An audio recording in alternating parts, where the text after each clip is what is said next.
தூய மல்லி அரிசி அப்படின்ற நம்ம பாரம்பரியமான ஒரு அரிசி வகை. நம்ம முன்னோர்கள் பயன்படுத்திட்டு இருந்த ஒரு அரிசி தான்.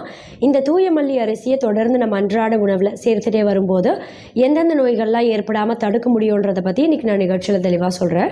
முதல்ல தூய மல்லி அரிசி அப்படின்றதுல நார் சத்து அதிகமாக இருக்குது. இந்த நார் சத்து அப்படின்றது என்ன செய்யும்னா, நம்ம ரத்தத்தில் எப்போவுமே சர்க்கரையோட அளவை கட்டுப்பாட்டில் வைக்கிறதுக்கு ரொம்ப ரொம்ப உதவியாக இருக்கும். இதனால் நீரிழிவு நோய் பாதிப்பு ஏற்படக்கூடிய வாய்ப்பு ரொம்ப ரொம்ப கம்மி தான். ஏற்கனவே நீரிழிவு இருக்குது, உங்கள் ரத்தத்தில் சர்க்கரையோட அளவு அதிகமாக இருக்குது அப்படின்னாலும் தூய மல்லி அரிசியை உங்கள் அன்றாட உணவில் வெள்ளை அரிசிக்கு பதிலாக அடிக்கடி சேர்த்துட்டே வந்தீங்க அப்படின்னாலும் உங்கள் ரத்தத்தில் சர்க்கரையோட அளவை பராமரிக்கிறதுக்கு ரொம்ப ரொம்ப உதவியாக இருக்கும், அதிகமாகாமல் பார்த்துக்கும். அதே மாதிரி பார்த்திங்கன்னா நம்ம உடம்புல இன்சுலின் உற்பத்தியையும் சீராக வைக்கக்கூடிய தன்மை இந்த அரிசியில் ரொம்பவே அதிகமாக இருக்கிறதால நீரிழிவு நோயே வரக்கூடாது அப்படின்னு நினைக்கிறவங்க தூய மல்லி அரிசியையும் அன்றாட உணவில் அடிக்கடி சேர்க்கணும். இந்த தூய மல்லி அரிசியோட ஒரு ஸ்பெஷல் குணம் என்னன்னு கேட்டிங்கன்னா,